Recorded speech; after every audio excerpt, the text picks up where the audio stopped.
ದೆಹಲಿಯಲ್ಲಿ ನಡೆಯುತ್ತಿರುವ India open super 750 badminton ಟೂರ್ನಿಯಲ್ಲಿ ಭಾರತದ ಅಗ್ರಮಾನ್ಯ ಆಟಗಾರ ಲಕ್ಷ್ಯ ಸೇನ್ ಶುಭಾರಂಭ ಮಾಡಿದ್ದಾರೆ.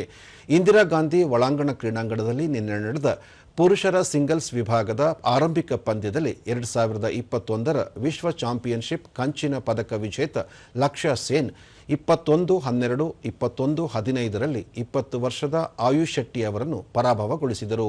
24 ವರ್ಷದ ಅಲ್ಮೋರಾದ ಆಟಗಾರ ಲಕ್ಷ್ಯ ಸೇನ್ ಎರಡನೇ ಸುತ್ತಿನಲ್ಲಿ ಜಪಾನ್ನ ಕೆಂಟಾ ನಿಶಿಮೋಟೊ ಅವರನ್ನು ಎದುರಿಸಲಿದ್ದಾರೆ. ಈ ಮಧ್ಯೆ ಮಹಿಳಾ ಡಬಲ್ಸ್ ವಿಭಾಗದ ಮೊದಲ ಸುತ್ತಿನಲ್ಲಿ ತ್ರಿಸಾ ಜೊಲ್ಲಿ ಮತ್ತು ಗಾಯತ್ರಿ ಗೋಪಿಚಂದ್ ಜೋಡಿ 21-15, 21-11ರಲ್ಲಿ ಥಾಯ್ಲೆಂಡ್ನ ವನ್ರಿ ನಾಚಾ ಮತ್ತು ಸುಕಿತಾ ಜೋಡಿಯನ್ನು ಸೋಲಿಸಿ ಶುಭಾರಂಭ ಮಾಡಿದೆ.